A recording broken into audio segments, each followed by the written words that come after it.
I see Ken was up on the screen, so while Katie brings him into the room with us, let me introduce Ken. Ken Kreitzer is a member of the Sons of the American Legion Squadron 135 in the Department of New York. Ken has hosted the Sons of the American Legion radio report on WVOX 1460 AM every Monday since 2008. He has conducted interviews with veterans, members of the military, veteran supporters, and authors. He has covered Fleet Week in New York City, ROTC programs, the New York National Guard, New York Yankees military support, Girl Scouts, Cookies for Troops, West Point, and Army football. He received the 2020 TALMA First Place Award for Social Media. In 2019, he was named that year's Public Relations Person of the Year by the New York version of NALPA. Please welcome Ken Kreitzer. Hey, thanks, Henry. Great to be with everybody a couple of thousand miles away here in just outside New York City. Really, thank you for inviting me to participate. We are so proud to be a part of the world's largest veterans organization and the 330,000 members of the Sons serving America's veterans. And I'm eligible because my dad was a World War II Army officer. He grew up in the Bronx, New York, and he was in the New York National Guard. He got federalized, and he became a officer at Fort Sill and took young Americans to Italy to help liberate the northern half of the country in 1944 and 45. So maybe tell you a little bit how we started Sons of the American Legion Radio. We'll go through some of our interview formats and some of our strategy for doing interviews, and also helping to get your post members involved. One of the things we found is quite a few veterans like to do photography, like to do video, and get them involved producing material for Facebook pages, just like Sarah was talking about. We've been pretty successful on a number of medias, and we got started because we sent a paper press release out to promote our Memorial Day activities at our post. We were hosting New York City Fleet Week. We had sailors and Marines coming up to march in our parade, so we sent out a paper press release. And I got a phone call from the morning host of WVOX in New Rochelle. He said, "Could you call and tell us about what your plans are for Memorial Day?" Went well. Then he said, "Call up and tell us about how it went." Went well. 2 weeks later, we got a phone call from WVOX saying, "Could you call in and explain Flag Day and flag protocol to them?" So we did, and we started doing segments featuring veterans, local veterans, and telling their story. We started doing work with other organizations, including the U.S. Navy, who's been really great to us, finding guests for us. One time they found a guest for us on a commanding officer of a ship in the Indian Ocean who was fighting pirates off of Somalia back a while ago. It was kind of a great moment for us. The other thing that really got us going is one day we had a little extra time, and we knew West Point had a football game that weekend, so we called West Point, asked if they had a guest for us. They did. A fellow named Bob Beretta called in, told us about the game and the great game day they have at West Point, how to get tickets and park. And then he said at the end of it, he said, "If you come up to the game, sit in the post game with the coach, ask the coach a question afterwards." And I always say we haven't missed a post game since. One of the best relationships that we've gotten into working with the coaches. We work very closely with the head coach, Jeff Munkin. I was on a press conference call with him earlier this afternoon, and just meeting the cadets at West Point. One of the things that we find at West Point, got to say, is quite a few of them went to American Legion Boys State or Girls State. And we have a little bit more. I got a video we did with the first captain this year who was a graduate of Washington State, Girls State, and then went to Girls Nation. And so we also get the chance to work with the Naval Academy at some of the Army Navy football and basketball and baseball events. And we post our material on YouTube when we do videos. On Facebook, we have a couple of pages. One, our flagship is West Point Football Report by SAL Radio.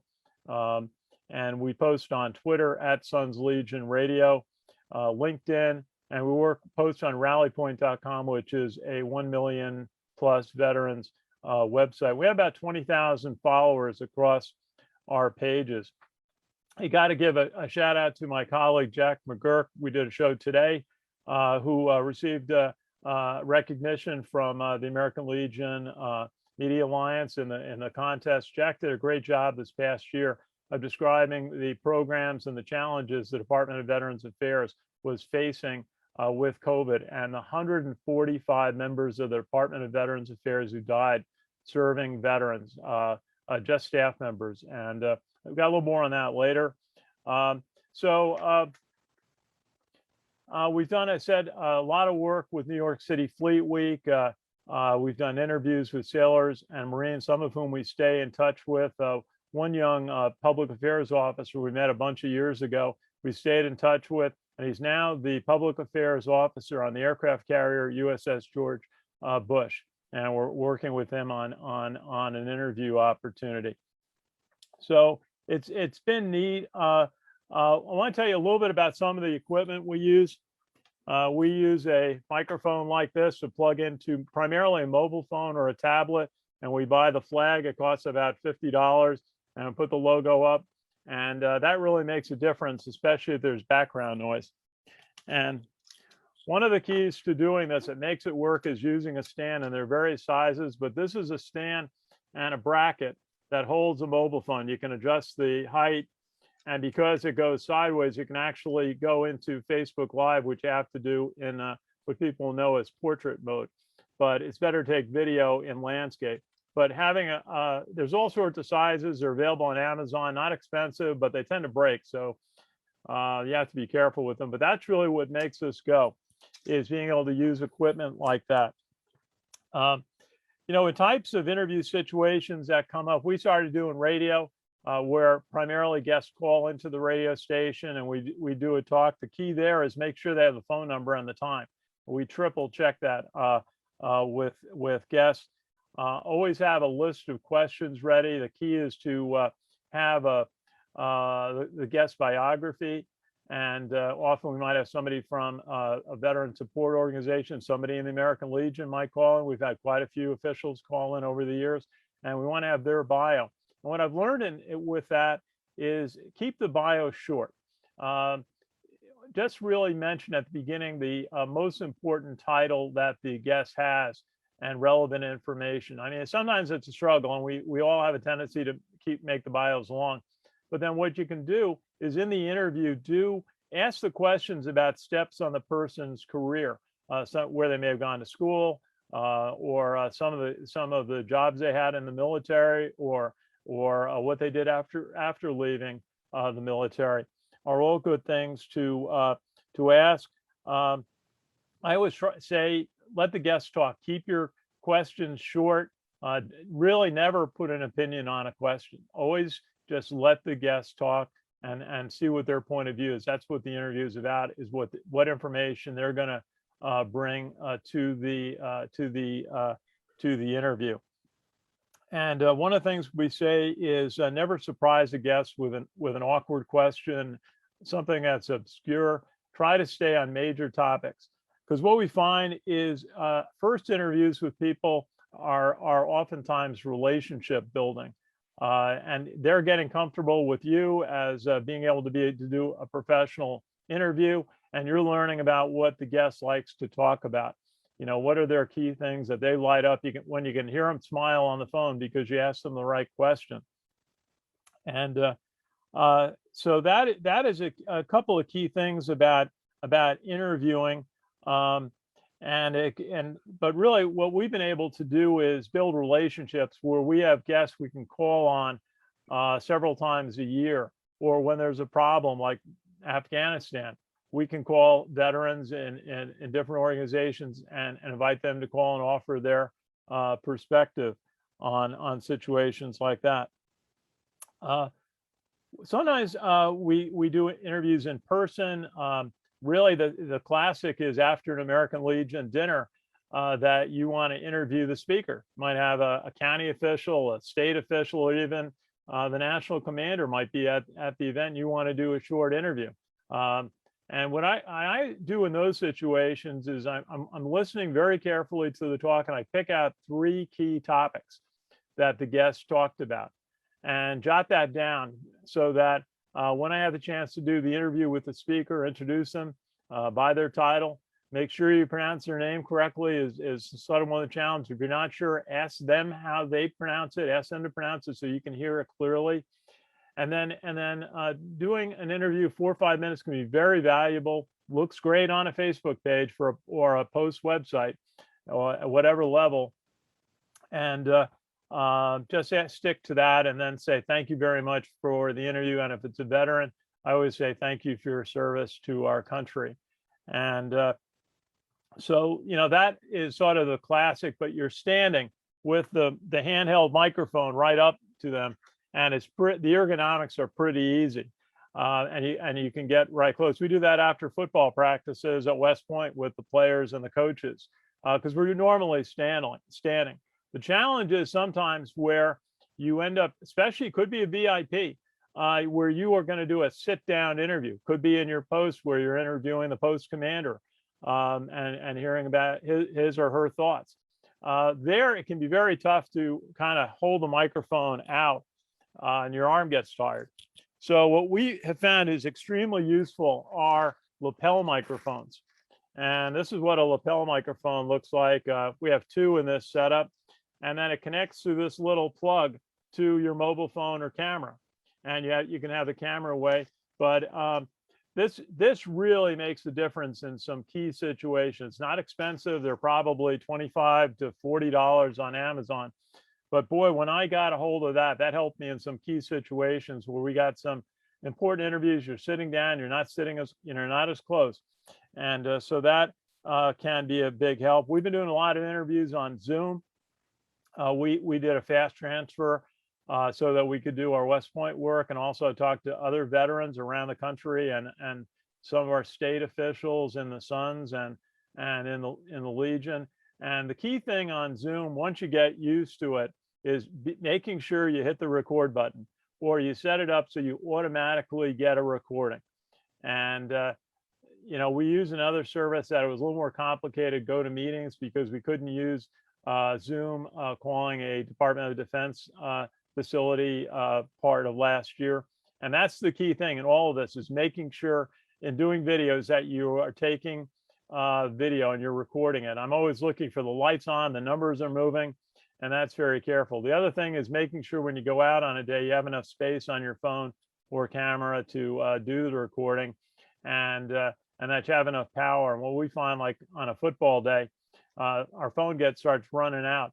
So during the game, when we sit down up in the press box, I'm always plugging the phone back into an outlet so that it's charging, so I have enough power if we're going to use the phone to do something in the post game. The other thing that comes up is we do press conferences from time to time, and normally we're videoing it, and occasionally we get our confidence up and we ask a question. And what you got to do is make sure you got a question ready to go if you get called upon. And a couple of times we did one at actually a press conference with the Secretary of the Army, Brian McCarthy. And I got called on, and the woman who was moderating it, who was a colonel in the Army, said, "Yes, you in the back, sir. What's your question?" I had about 3 seconds while they brought the microphone over to decide which question to ask. But we asked about the funding for West Point Cyber Defense Building, which had been put on hold because of the border wall project. And the secretary answered the question. He said it takes a couple of years to get that back in the budget. And just about a year later, they broke ground on that building. So we'd like to think we had something to do with that, a very important project up at West Point. So talked about Zoom. Just a couple of thoughts on preparation. Study the person's biography you're going to do. And pronunciations is key. Sometimes the hardest part of doing the interview. Like this morning, I did an interview at a charity golf tournament for a veteran who had died in service. And I started by asking the guest, tell me about what the day is like for you. That's always a good question to start off an interview, is tell us what the day is like for you, for the guest who may be a guest at that event, or it could be the host of that event, and they can tell you about what's top of mind for them. One of the things we've learned over the years, certainly to ask broad questions and avoid obscure points, but I have a saying that I said, let NBC be NBC. or the New York Times or Fox News, whoever you want to call on, as handling the tough stuff. We had an invitation a bunch of years ago to interview the base commander at Guantanamo Bay, Cuba, because one of the PAOs from New York and the Navy went down there, and I asked for an interview, and they said, "Oh, the boss will do the interview with you." And so we did. I asked the questions I thought, a professional reporter should ask about Guantanamo Bay and the detention center there. And I got the basic answer the gentleman probably gave out several times a day. Then I asked him, because 4th of July was coming up that year, in a couple of weeks there. I said, "What are your plans for 4th of July at your base at Guantanamo?" And the officer, you could tell, lit up and said, "Oh, great, yeah, we got a big day planned. We got a run in the morning for the troops, and then we're going to have a picnic, and we're going to have music." And then I said something. I mentioned the Girl Scout project. We've done a lot with Girl Scouts in New York. Have sent hundreds of thousands of boxes of Girl Scout cookies to deployed members of the military. And I said, how much does that help you when you get boxes of Girl Scout cookies or other cards and notes from the public, or American Legion posts? And they said that is so valuable. He said that's so valuable, for the young Marines and sailors to receive mail, cookies, whatever it is, from home, and know that somebody back home cares and is thinking of them. So, kind of those types of topics work better in interviewing a VIP, but a lot of it again is relationship building. You want the interview to go well, so the guest is happy and would be pleased if you call them back 6 months or a year later to do another interview. We've done interviews with people while they were in the military, and then talked to them when they had made career transition to civilian life, and we asked them about how that did. And to get interviews, we just go all over. We go to a lot of veterans events, military events, community events. We've done a lot with the Navy League in New York City. We worked with the Association of the U.S. Army as well. And we've seen an article about a veteran in the paper, and we've contacted them and done an interview. We've worked with authors, and then we want to make sure when we do an interview that it gets posted and is as visible as we can. Following up on what a couple of speakers said, I think there's a chance for posts to use Facebook and use video. It's very inexpensive. I mean, mobile phones are one of the great technological communications devices that have been created. And there's no reason, not to go out and cover a civic event, something the mayor or a county official is doing, especially if it's veteran support. Then all of a sudden they think of you and they invite you when they're doing something that's veterans related. I would also encourage covering high school or college sports teams, both men's and women's, as a way to introduce the American Legion to those teams. We've done quite a few flag presentations at college sports events including at West Point, where they didn't have a large flag for a while that they could use, so they used our post flag. And we brought it up, and we worked with the cheerleaders to present it during an Army-Navy basketball game, and it went well. There's less and less newspaper coverage in communities. Just read that half the professional newspaper reporters have been let go in the past 10 to 15 years. Big change for them. So this is a way to get your post members involved. We did an interview with Greg Gadsden, who's a revered West Point graduate.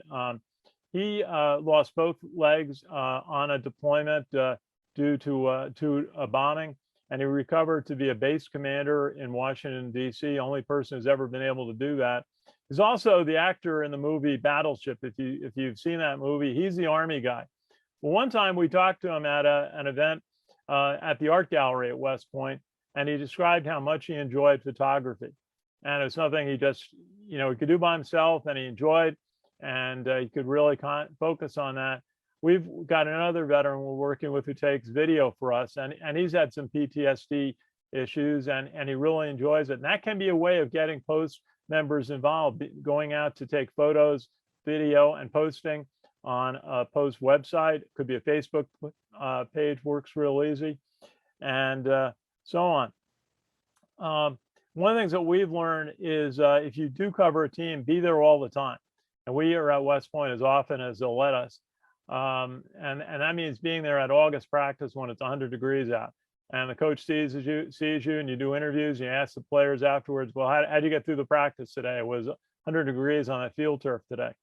And they recognize that. And then when it's the Army-Navy game and you're in the post game, that's why you get called on, because you've been there and you know the story of the team. And the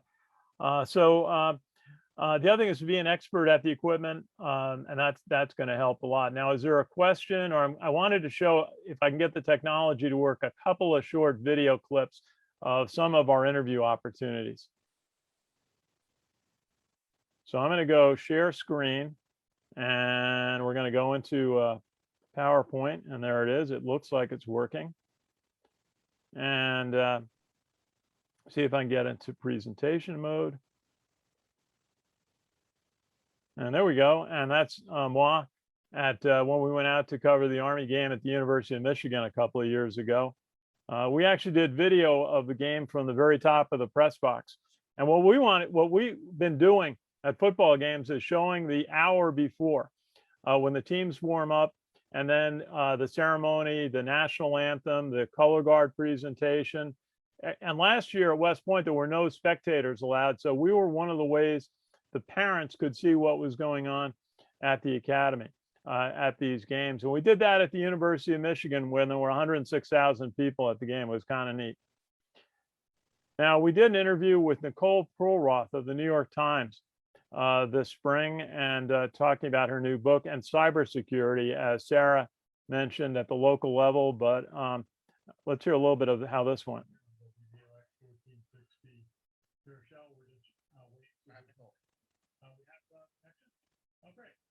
Great. Well, we are very pleased to have a special guest from the New York Times, the cybersecurity writer, and that is Ken, there's no audio on our end.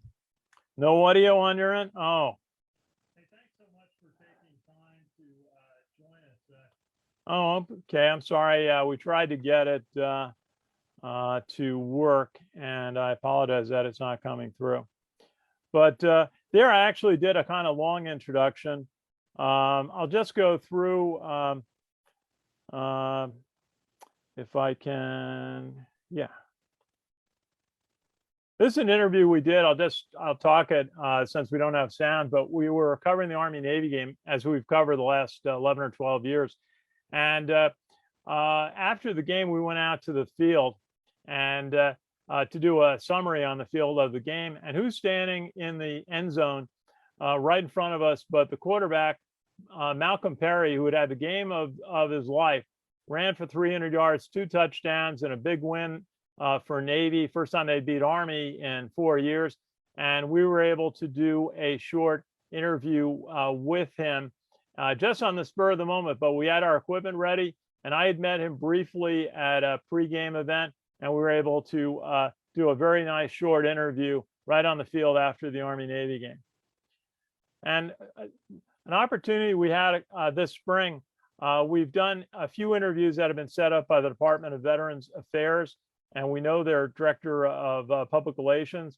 So one day in March, I got a message at about 6 o'clock at night saying they were doing an opening of a vaccination center in Yonkers, New York, about 20 minutes from us. And could I be there at 10 a.m.? And Dr. Richard Stone, the head doctor of the entire Department of Veterans Affairs, would be there. So we got a chance to be there and interviewed Dr. Stone, U.S. Army veteran, and he told us about the importance of vaccination and the way that the vaccination center was being opened in March when it was really hard to get vaccinated for COVID. And we talked a little bit about the service of the staff of the Department of Veterans Affairs and the 100. It wasn't that many, that number at that point, but the number of staff members who had died because they contracted COVID during their work taking care of veterans. Now, just go on to a couple of more quick ones. This is an interview we did just beginning of the month. West Point, we covered the day the freshmen arrived, called our day, and then we cover the day they march back from basic training. The tradition is they march about 12.5 miles back from Camp Buckner back to the main part of the campus. And then because there's a number of media people there, they bring out, they introduce the new first captain, the iconic position at West Point, held by many famous graduates. And this year, the cadet holding the position is Holland Pratt from Liberty Lake, Washington. And what was really neat is that I asked her if she had gone to Girls State. She said yes, and that she had gone to Girls Nation. And it was really neat to see. And she gave a tremendous answer. And we'll try to send you some of this afterwards. And just to finish up, our last interview we just did on Friday was with Mike Vitti. And Mike is a West Point graduate, Army football player. He served in Afghanistan, received a Bronze Star, and then and he's now on the coaching staff at West Point. And one of the things that he did, and Henry, you probably know about this, he's the Army veteran who walked across the country in 2014 to bring attention to the needs of veterans and that of Gold Star families. And Mike got quite a bit of national attention for that. And so when the tragedy happened in Afghanistan, we asked West Point if Mike was available to speak with us, and he did. And he gave us a terrific quote and commentary about the emotions he was feeling, but then also how he counseled the players on the team who the juniors and seniors already committed to serving 5 years in the U.S. Army, and their thoughts about that in a couple of years they could be in that same kind of frontline situation that the sailors and the soldiers in Afghanistan just faced. And that's just our flag. We really appreciate being able to cover West Point. That's the flag they put out on Veterans Day every day at Michie Stadium. Now, just to finish up, I appreciate the chance to present and be a part of, as we always say, the world's largest veterans organization. Any questions from the audience? And we certainly would be very happy to share expertise. There's a lot of things. We're always learning how to do this better. And we do it on a very, very small budget. But it's amazing what you can do with mobile phone technology today and learning how to post. So we think it's a great way to bring visibility to the American Legion and to the Sons of the American Legion and to the auxiliary. Is there a question in the back? Yeah, how do you thank you person that you interview, whether it's personal or through electronically? Yeah, you can really interview the person and say, well, I wonder what happened. You said sort of a copy, when you like to know, what do you do? So the question, Ken, is I guess differences between in-person and virtual interviews, and then how do you go about setting up a virtual one? Well, it's really, yeah, it's interesting. In the past, we would go to places, or events where a guest would be at, but then because of COVID, the event stopped. And so what we started doing was asking people, could we do an interview over Zoom? We always also have the opportunity to do interviews every week on our WVOX show. But on Zoom, the interesting characteristic is they tend to go longer because generally it's by appointment. And so if you do an interview after a dinner, let's say, after an American Legion dinner with a speaker, they're probably thinking about, okay, I got to get to the next stop. I got to go have a spouse waiting. So generally those interviews are only a few minutes, maybe 4 to 5 minutes is fine, and maybe 3 or 4 questions. But when you do Zoom, you generally have an appointment and the guest is, committed a certain amount of time, usually at least a half an hour. So I always say, well, I'm hoping to do 15 minutes in the interview, and quite often it goes 25 minutes. So that's great. It just we post that up on YouTube. We post it on our Facebook pages, and sometimes we'll write out quotes for a blog. And it's really turned out to be a great way to talk to people. We can talk to people across the country, but it's working off of Zoom has worked well. But we'd rather be back doing it in person because it's nothing like building a relationship with people by doing an interview and being able to thank them personally. Did that answer what you were getting after? Yeah, well, no, but also, how do you thank them to allow you to have the interview? So how do you tell the person you're interviewing, how do you thank them? Yeah, you send a token or a note, thank you note, or what? Yeah, well, So basically, go ahead. we always want to extend appreciation. During the interview, you want to, when you start, you want to thank them for taking time, and then in the closing of the interview, and then there's a moment in Zoom where you turn record off, and you may want to chat with the guest afterwards. And again, thank them. You explain how you're going to post it, which platforms they can expect to see it on, and yeah, it's extending appreciation. You always want to do that. That's common courtesy, even if it's simply sending an email with the link to where you posted the interview. But one of the things that we find, everybody's got a story, and there's a lot of people within the American Legion at each level, and everybody's got a story of what their days in the military were like, why they joined, where they went, and then also how they did the career transition afterwards. And then any thoughts on healthcare? Some of the older veterans, they're all talking about how they've benefited from perhaps the Department of Veterans Affairs. Is there another question? Well, thank you, Ken. That was great. I appreciate you helping us out with your presentation today. Our pleasure. Thank you, Henry. Good to see you. Have a great rest of your conference. Thank you.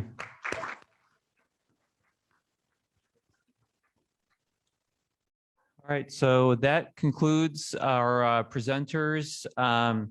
Any questions that anyone has from anything you saw today or anything we didn't cover? Ma'am? Supposing that you want to do something like build for your post for like I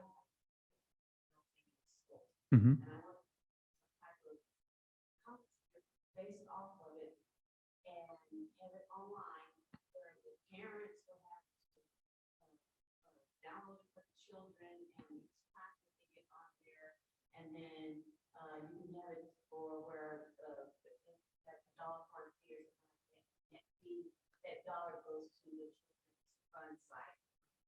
So how do you do that?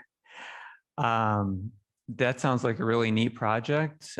Which part of that are you looking for help with? All of it.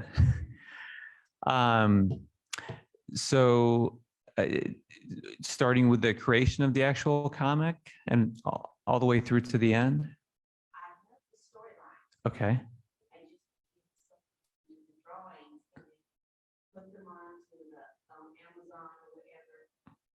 The click for the parent and the dollar donation. Mm-hmm. That is sent to our DFA. Super children's deal. Okay. So, so you're going to need to build a team. You're going to need someone who can do the visual part of that.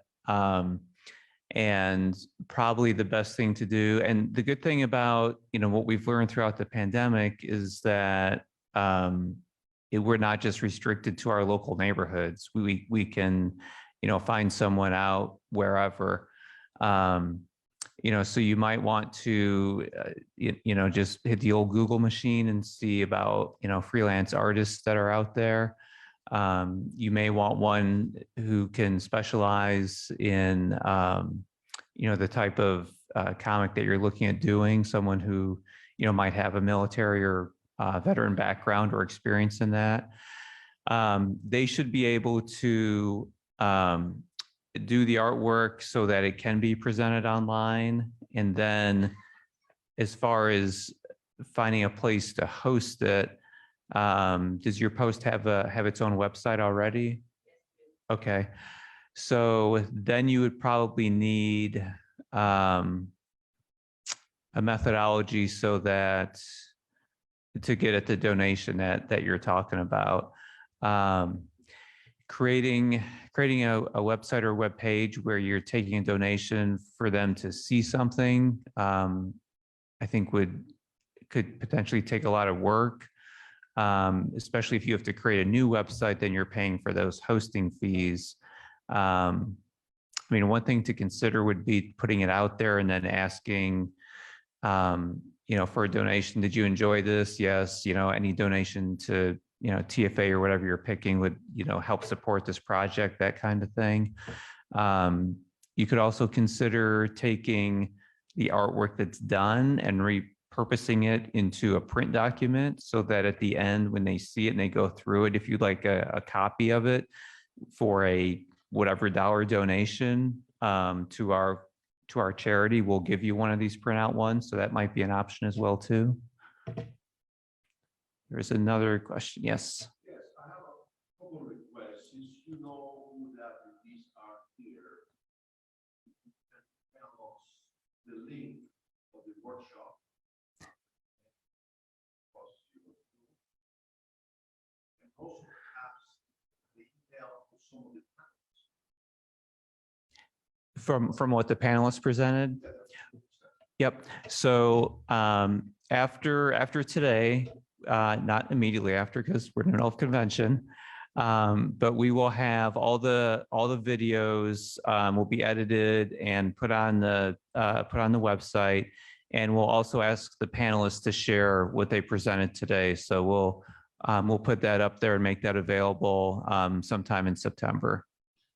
Yes, ma'am. With that being said, also from Mr.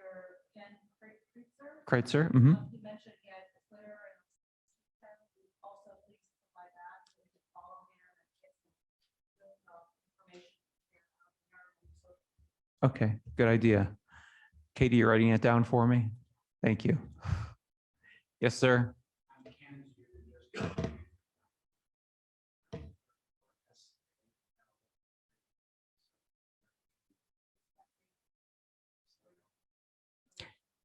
And his last name is Kraetzer. Got it? Yeah. There. Oh, there you go. Yeah, that's easier to find him than it is Ken Smith. I'll tell you that.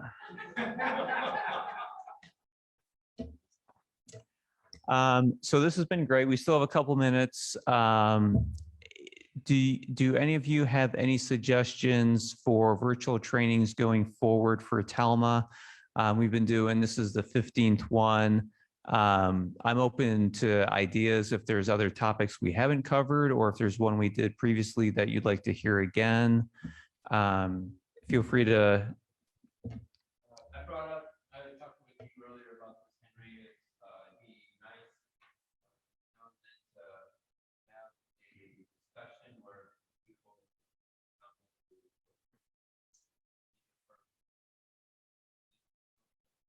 of just talk with each other to address little problems that we run into here and there. And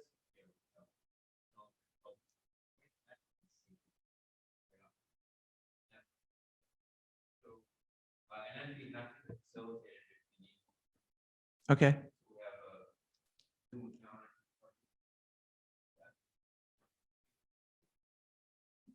Yeah, I think that's a good idea. I mean, that's kind of what we want to do with TALMA, with the group, is to be able to share resources and ideas and help arm all the members here with information so that they can promote the American Legion at the local level. So I think that's a great idea. And if you have any others.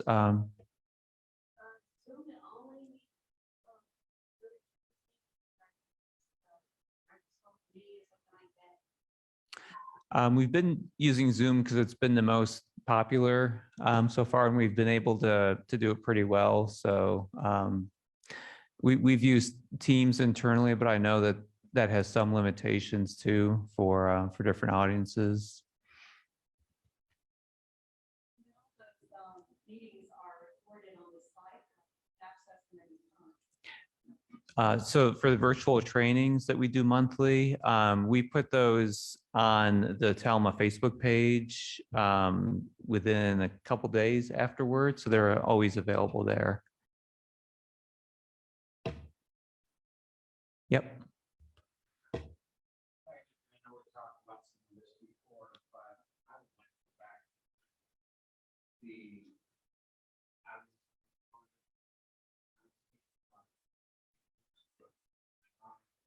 but social guidance, that's social media. Topic would be for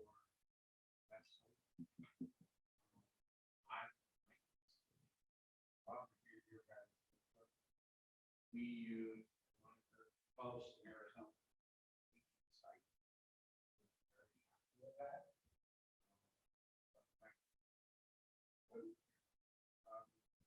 What's the first, that trying to share more of that information. By the way, the QR code, QRUS.me is a free site. So, I mean, there's so many small things. I do like the webinar version, but sometimes the webinar version made for two-way communication. Mm-hmm. Depending upon the topic. Okay. Okay.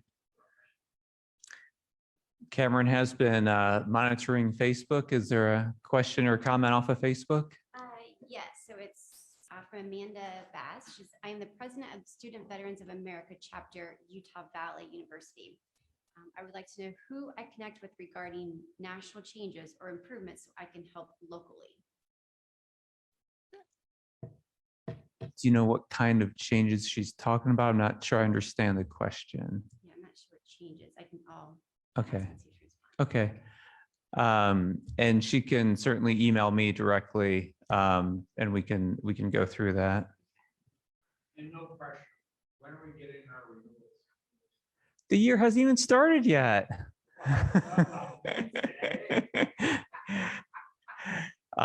So the membership year starts September 1st, but if you do sign up before then, obviously we'll start it for you on September 1st. And then when we get back to the office next week, Katie will be taking care of sending out the new lanyards and that kind and press pass. Yeah. So is there a link to that? I'm sorry if I missed it. That's okay. Yeah. If you go to legion.org/TALMA, you can join right there. No, I mean, I'm very. Same thing. Yep. Single type on it,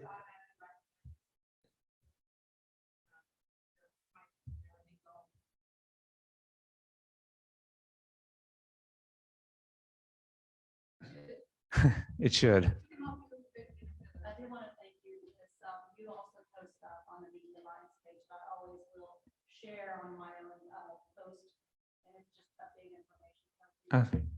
Awesome. Well, thank you for sharing. All right. Well, I appreciate everyone being here and all your participation, and keep up the great work with TALMA. If you haven't joined, please do, and let us know how we can help.